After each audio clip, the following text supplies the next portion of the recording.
Welcome to Love Innovating Again, Angeline Achariya. How are you? I'm pretty good. How are you, Penelope? Good, thanks. Now, I'm very excited today because you are representing one of my favourite sectors, food and ag. I'm really interested to hear about innovating in those domains and also all of your other areas of interest, because one of the things that I immediately understood about you is you are everywhere, you've done everything, and you've contributed to so many things. It's amazing. Your bio could go for days and days. Oh, we won't bore the listeners with my bio.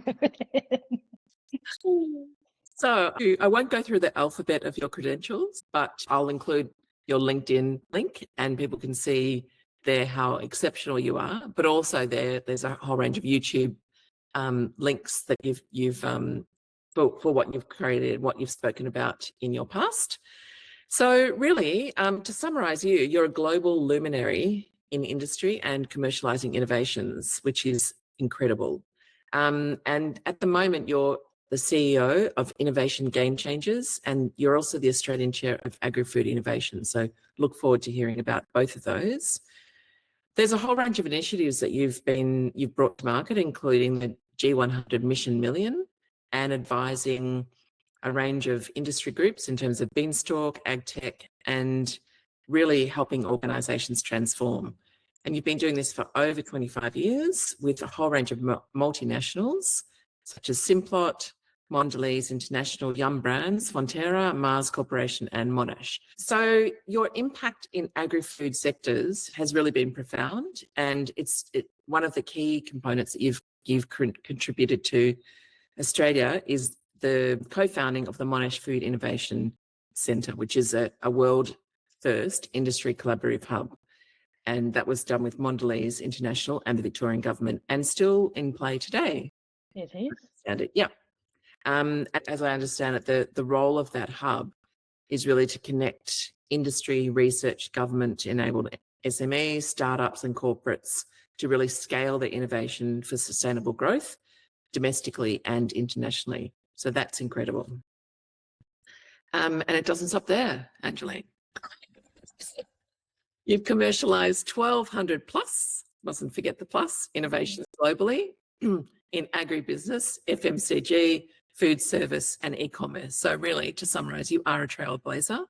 And really this comes from your agricultural upbringing, which is very interesting. So you really champion a sustainable agri-food system, and luckily for all of the organisations that you work with, you also have a thriving advisory and mentorship practice, and have been on a range of boards. And then beyond the boardrooms, you're also an international speaker, influencing discussions on resilient agri-food systems, the future of food and Australian exports.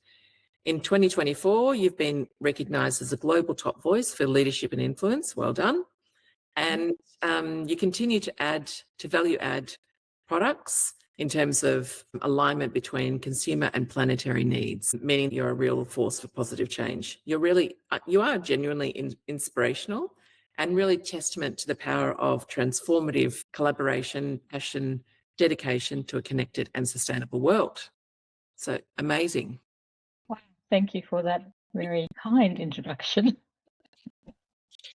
We need to take a breath after that. That's incredible. Yeah, very interested in hearing about when you were a kid in an agri sector, what you envisaged for your life and how close it is to what's actually happened. Oh, what a great question to start. And certainly I have to be absolutely honest, none of this, right? None of this. But I had the great fortune and gratitude of growing up in that agri-food space, surrounded by science, and spending lots of my childhood holidays on farms. So really, I think for me, I got very curious as to, how do you plow the land? How do you grow something? And then all of a sudden it ends up, on your plate in the kitchen, and how do you do that? So it always got me really curious. And I was very fortunate growing up to have those opportunities through my family, to be able to experience it. And then actually when I went to uni to study, it was always going to be in the science areas because that's how I'm naturally curious. So it was always going to be that. But, I chose food. Well, I chose food because my dad sort of said, pick food. You love food and you'll always have a job in food because everybody needs to eat. I'm glad I did because it has since then really motivated me and got me even more curious. I have then probably been quite focused in how I've built my career. And I've always been one of those people that thinks not just here and now, but the long game of where I would like to be, the experiences that I like to be. And some of that has happened through serendipity, through opportunities, and others have been, I've actually been strategic about it. Yeah, beautiful combination. So my phrase for this year is pragmatically serendipitous. Oh, I love it. So that's lovely. I love your dirt to plate analogy. Oh, yes. Beautiful. So at the moment, you're doing a couple of interesting things. So you're the CEO of Innovation Game Changers. What do you... So Innovation Game Changers is all about endless possibilities, and it's effectively, I've branded my portfolio career. That's what Innovation Game Changers is. So I haven't set out to go off and be a consultant or anything like that. I find myself at the minute amplifying what I've learned to be this portfolio career, which is boards, thought leadership speaking, a little bit of advisory, while I'm searching for what my next exec role will be. So it's probably the first time I've had some time. And I've really been having a lot of fun the last few months, kind of meeting lots of people, opening my perspectives even more broader than before, and just going and trying different things. So you mentioned about LinkedIn Top Voice. I actually just wanted to share my perspectives, my learnings, and hopefully people will get something out of it. And that's how I kind of reached that accolade or accomplishment, right? But more importantly for me, it's not that. It's the feedback I hear from my industry peers and my colleagues around what resonates with them whenever I'm posting something that I've experienced. And it's a way to share back, I guess, and help somebody or, encourage someone. That's probably what gives me the energy that I thrive in every day today. Beautiful. Well, thank you for all of that, all of that you're doing, especially to help other people move into food, which is such an important sector. And you also chair Agri-food Innovation. What's that about? Yeah, so it's part of the G100 Mission Million, and it's a philanthropist-led Dr. Harbeen Arora out of India. So she runs this mission. The mission's role is really to empower women and gain gender parity across all sectors. So I happen to be now the Asia Pacific regional chair, and we've just changed the name to be called Food Systems Innovation and Resilience.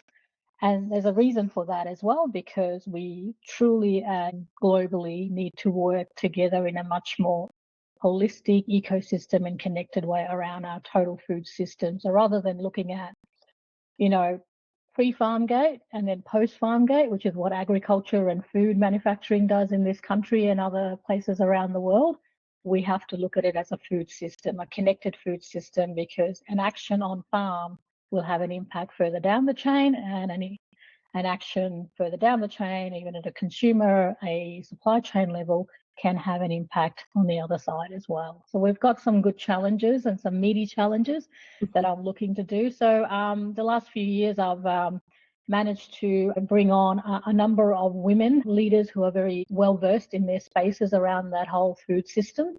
And we all come and volunteer because we believe in this cause. We're doing something already in our day jobs, and this is sort of the add-on that we are trying to do. So there's some interesting things coming out this year, and if anyone's curious about it, we're always looking for allies to join our cause.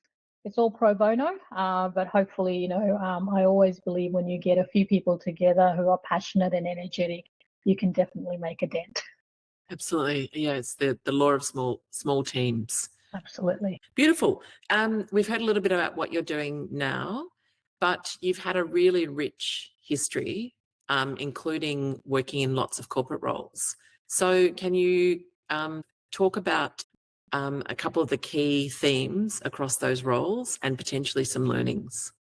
Yeah, and what a journey I've had in a lot of those corporate worlds. So I stumbled into this space of innovation, quite serendipitous, that word I'm trying to get out, and it was just because opportunities presented itself, and I went, yeah, well, I'll jump in it and I'll learn and I'll figure it out, and I've sort of been doing that ever since. So, having worked with really the giants of the global food world, so like the likes of Mars, Mondelez International, Fonterra, Yum Brands, who are the owners of KFC, Pizza Hut, Taco Bell, and then Simplot most recently has been a fantastic training ground. It got me into the space of innovation and thinking innovation not just very much from a silo functional remit, but more so actually helping organizations and people in those organizations really define what innovation means. I tend to find innovation is such a thrown around word, and everyone goes, yeah, you've got to be innovative, you've got to understand innovation. But when you stop people and say, what do you mean by innovation? How do you define it? And I will hear everything from the big sexy stuff, the big sexy inventions, or it could be about the little stuff. It could be about change. And for me, innovation is about value generation. So how do you really create something out of nothing, or you tweak it and you create a value opportunity and you're creating value, which is both profitable and sustainable at the end of the day. Because without those two things, I think you really cannot get the return on investment of your innovation, regardless of where you sit in that value chain or what sector you sit in as well. Absolutely. I mean, you've struck on one of the key items that I explore in my upcoming book, Love Innovating Again. Mm-hmm. Also, one of the interesting things that I've also observed in my career, and equally is coming through in all of the discussions I'm having with people on this podcast as well. So there are some global definitions of what is innovation and what is corporate innovation. But when it comes down to it, because we're working in different ecosystems and different cultures, it's really incumbent on an organization to be clear about what it is, what it means by innovation, and what do we mean by innovation here. And it's, and once you, if you don't have that right, and you don't have that agreed, then you're going to be spending a lot more time aligning, questioning, realigning. There's a lot of waste that goes with it. So yeah, one of the things that I advocate is for people to upfront really define what they mean by innovation and what does it mean within the context of a particular organization. I so agree. And to that, I will add the organization's purpose and culture and, appetite for risk as well, right? I think all of those come into bear. And, I've been leading innovation in large global enterprises and complex businesses in exec roles the last 13 years, right? And before that, sort of in mid-management roles. And my first thing as you go in there is absolutely trying to, well, you try and understand that before you go in, but there's only so much you'll know until you land in the role, is really how does that organization define innovation, if it does at all? What is that appetite and culture of innovation all the way from board through to the executive layer and then across in the trenches, as I say, right? Because innovation for me is a team sport. Everybody can innovate. It just doesn't mean that, and I've carried these labels myself, you've been the chief innovation officer or whatever, and everyone looks at you and, whenever you introduce yourself and they go, oh, so that's where all the innovation needs to come from. Just say, well, no, I am not the carrier of all the innovation, right? But I'm the enabler that helps.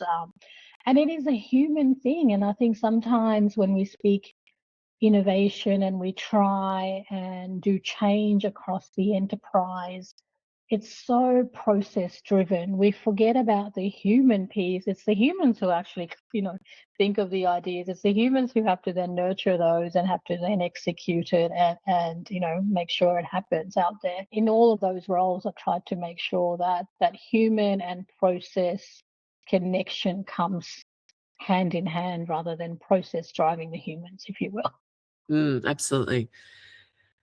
Yes. So you've sort of articulated a couple of gotchas and things to look out for. What do you think are some really important elements that need to be in place for success from an innovation perspective? Yeah, and I can share that through my lived experience, right? So for me, one of the first things is around alignment and strong alignment up and down. So alignment and what I call calibration, right? So it's that consistency to business purpose, to business strategy, to the board's appetite, as I mentioned as well, to the exec, and also to shareholders and customers and stakeholders. So that's very complex, right? And when you talk about alignment, it's not like everybody has to agree to it, but everyone has to be aligned that this is the approach that we will take around it. And as the world evolves around you, you want to be recalibrating that all the time. So rather than do it in your first 6 months of being in an organization and then you don't look back until a few years later and guess what, the world has already changed or what your customer is demanding as well. So I think that's really important. The second thing for me is culture. And culture, we know eats strategy every day, and I have seen it absolutely kill innovations in organizations as well, right? So I have learned, and I would say I'm still a student of this, but a systems thinking approach in terms of how do you really look at mindset, how do you clarify the key roles, particularly in large complex organizations where you're structured in functions, and each function then is sometimes working at the angst of the other, and their KPIs as well. And it is then up to the executive team to really then set that alignment. But as an exec, you can only do so much. You need your people to be actually also thinking and behaving that way as well. So for me, that culture is really important, and the people piece that I mentioned as well. The other last thing is I look at capability, and that is the ability to be agile, to learn, to have that curious mindset. How is failure discussed in that organization or that team? Is it a safe space for people to actually fail and fail fast? Or is it frowned upon and you don't do any post-launch reviews and then off you go and repeat the same thing again and again? So that ability to experiment and test and learn, I think they're important things. And probably the thing I'll add to both culture and capability is you have to create as a leader a safe space. And your behavior and how you role model that to your team will be the thing that encourages your teams to, pipe up with the ideas. And, otherwise you'll start to, I've worked in cultures where there's a lot of protectionism of the status quo. And how do you innovate in that? And I think that's a whole new chapter in your book, Ben, when you look at that space. Absolutely. I think one of a key point you've touched on there is that innovation is everybody's responsibility. Many people go to work and they're so busy they could almost do nothing and still have the same impact. And so then if we then say, okay, we're going to think about innovation as a campaign-led activity, or innovation as something that we do when we have an ideation session, that's doomed for failure. And so really then it's sort of my role plus innovation, but how do I actually weave, how does innovation knit itself effectively into an organization so it becomes part of the underpinning success metrics rather than something that is a burden that people groan about, thinking, oh God, I have to go to an innovation session. Well, it's really how do you connect, as you're talking about from a systemic point of view, how do you connect the organization's strategic intent with the customer value and the value chain all the way through to actually do things better, faster, stronger? Oh, I totally agree. And I'm always fascinated why people think of it as binary, right? It's like, oh, I have to innovate. It's an additional burden on my day to day. Well, at the end of the day, we're all part of something, an organization or we're a community or whatever. We're there to make an impact and a difference and progress, right? And I probably learned this working with Mars in Japan, where I had remit and I looked after a team based in Japan, in China, in Southeast Asia, and Australia. And our remit was around innovation in the pet food category. And the Japanese is such a great culture to work in and a great market. So we were innovating and having things launched every 3 months. So very fast, right? But it was really customer and consumer centric. And then innovating in the pet food world where we're bringing in new functional ingredients, which are only just coming out in the Western world now, if you think about it. So we were 5 years or so ahead of any other market back then. And it really was this culture of actually, no, innovation is just part of my job, regardless of if I'm the person with a label innovation, I'm the marketer, I'm the salesperson, I'm the person in the factory. And I think it goes back to me, back to the definition of innovation again, because if people think it's this thing, and sometimes in organization, you have the skunk teams, and I've been part of those too. They're labeled the innovation crew, and everyone looks at you, and secretly they all want to be in that team, right? Until things don't go well, because they don't sometimes last. When I was CEO at the Food Innovation Center, we defined innovation as a definition I still hold close. It's purposeful creativity and any change that creates value, any change, right? And that could be the smallest thing. You've tweaked a recipe, you've tweaked a new packaging in the world that I live in, or it's a business process that you've improved. So all of a sudden, it's less people working on it or less hours or whatever. That is change, and that's innovation. So I think it's how do you marry that back to what people think, so that we don't look at this thing as binary. Yeah, absolutely. So why do you think it's so hard in organizations to innovate? I think all of those things that I mentioned, but I do feel like innovation is still seen as a nice to do and a nice to have. And it's interesting, I think, in the agri-food space right now, we have the sentiment of high inflation. We have, consumers are being very choosy of what they spend. We've had the whole supermarket reviews and everything. So, when you go into a supermarket, you've got thousands of new products there. Which one do I choose? So a lot of companies are obviously focused on productivity. They're focusing on efficiencies because they need to make sure margins are healthy, right? Because over time, with cost and everything and post-pandemic, margins have eroded.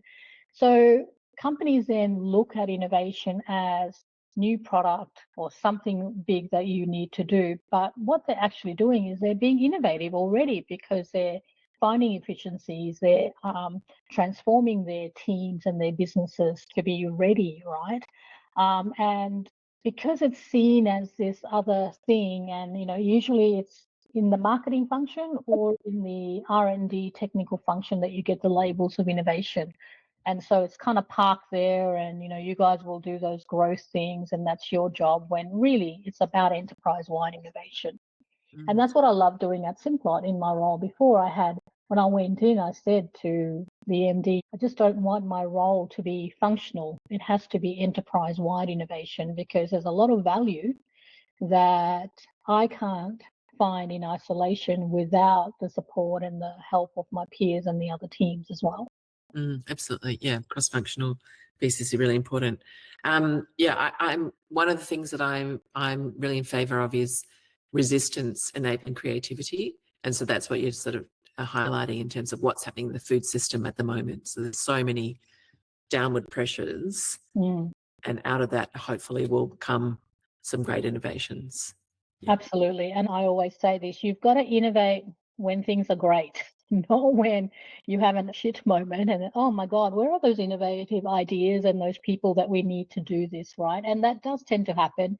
because organizations have to keep up with the current costs and things like that, right? But I'd encourage businesses, CEOs and MDs out there and leaders in those organizations, you've got to innovate for today and you've got to innovate for tomorrow now, not in a few years' time when it starts and things like that, because otherwise you won't have your competitive edge. Not to mention all of the challenges that we see from a planetary level that is coming. And that requires deep collaboration, not just in your organization, but outside of the organization as well. Yeah. And it also requires longer term change. So Mm-hmm. you can't suddenly respond to, potential legislation around all packaging changing or not being able to access key ingredients or the supply chain being broken or all of those big systemic events that may occur. And then, then say, okay, how am I going to respond?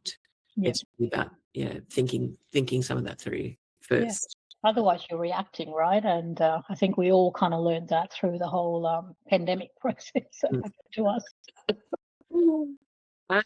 Actually, I was just, the egg situation in supermarkets at the moment is triggering, shades of pandemic. Yeah. Humans, right? It comes back to human and human behavior at the end of the day. So there are plenty of eggs out there. There's lots of ways to buy those if you're listening and you're running out of eggs.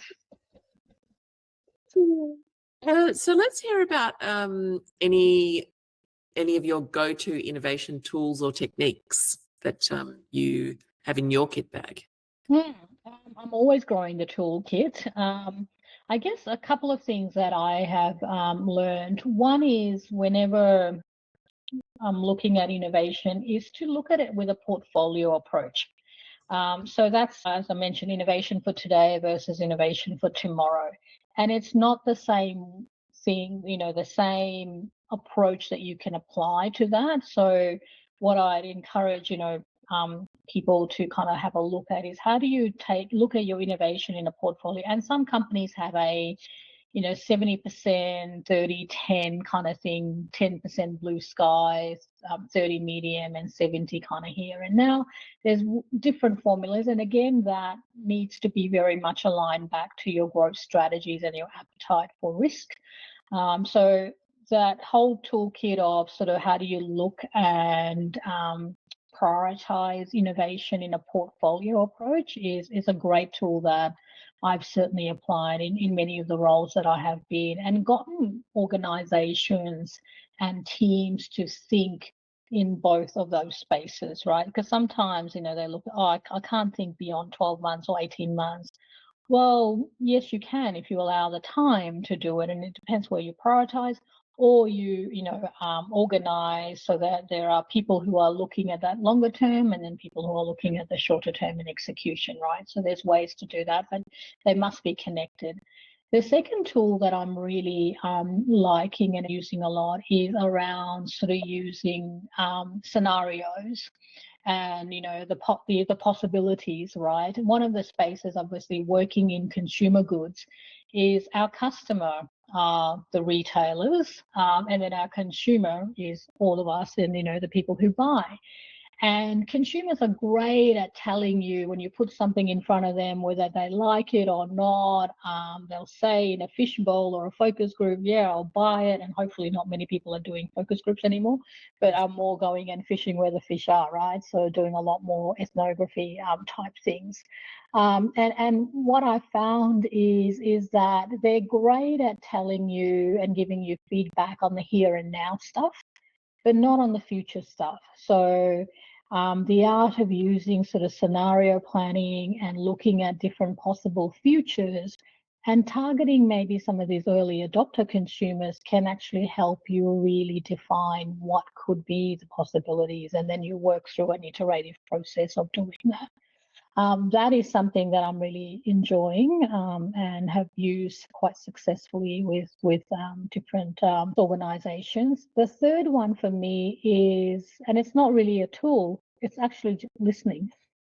It's listening to your customers. What are your customers saying to you?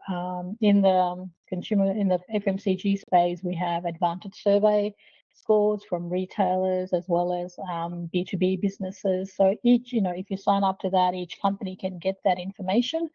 And when you do, it's actually really deep diving to see what is it that they're saying.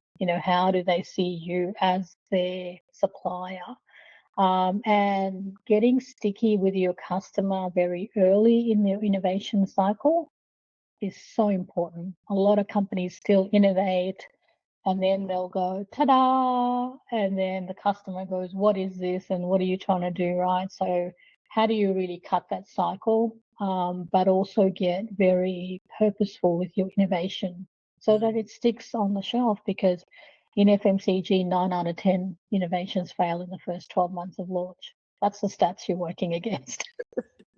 Absolutely, yeah. Get some people out there testing, looking through those options.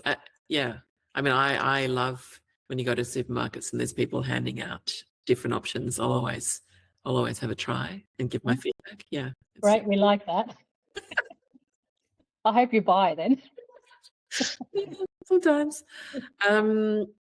So you have highlighted some really great tactics and ways of thinking and ways of working for people. One of the things that you touched on in the beginning was sometimes it's just really hard to work against the status quo. So for somebody who's listening to this, who's potentially at work thinking, oh my God, this is really hard, what would you suggest that they do? Yes. So what I said about, there is this protectionism of the status quo because the culture sometimes rewards that and people find it easy, right? Because they have this view of, oh my God, the innovation person is going to come and change everything and I have to do more work. So my encouragement is to really listen to who those people are. Who are the people that, one, you need to collaborate with and work, because we can't do anything on our own. We have to actually work with people, particularly from an innovation space, and truly trying to seek to understand what are their concerns, what are the pain points that they may share, or you have to try and unearth that a little bit. So a little bit like doing ethnography is try and understand that, right? And then see what you're getting. Are you hearing the same from every functional group that you're going to need to work with? Are you hearing the same at, say, your peer level versus the exec level? Are there different views on that? And what is it that actually telling you? And then I think once you kind of glean that, you can, and this is what I usually do, is step back and go, okay, what is it saying to me? Now, how do I need to reframe what it is that I'm trying to do? Maybe I'm not cutting through because of X, Y, Z, or actually understand what their pain point and their fear might be. A lot of the times it's just fear when it comes from humans because of X, Y, Z. How do you alleviate that? And also making it really clear what their role needs to be. Because all of a sudden people will go, oh my God, this is a change you're bringing. I have to do this. It's on top of everything else on my platter. And we're not clear on people's roles. And I think getting that role clarity is so important. And that's sort of, something that I learned out of systems thinking. And, you might go, oh yeah, my role is this. I'm marketer of X, or I'm the product designer of Y kind of thing, right? I know what my role is, but it's the role you need to take up in that process or in that initiative or in that change. And a lot of people don't talk about that. Yeah, absolutely. So it's about how do you adapt to the current needs of the value that you're trying to create together. Yeah. Maybe a little bit different from what you do on a day-to-day basis. I agree. And, innovation, I think you've said hard. Yeah, it is hard. But, I tend to find people who are in the innovation space are very resilient because they've, dealt with so many things, right? So it just makes you kind of tenacious and resilient. I always try and find the coalition of the willing. And there are those people in the organization, if you listen with 2 ears and you go, oh yeah, that's one, because you can pick it up, right? And then how do you bring the coalition of the willing to help you? Sometimes I've found you can be the internal voice in an organization saying the same thing, and whether no one wants to listen for a number of reasons, it might not just, that may not have the time or the space, or the appetite might not be there. And then you can roll in someone externally and they say it, and then all of a sudden people go, oh.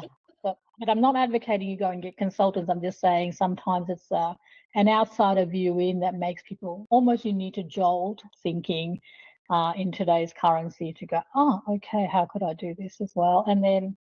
And you've got to roll your sleeves up as well and hold their hands. It's not like one of those things you go in and off you go. This is the idea, go execute it. You've got to be in there coaching, supporting, encouraging people as well.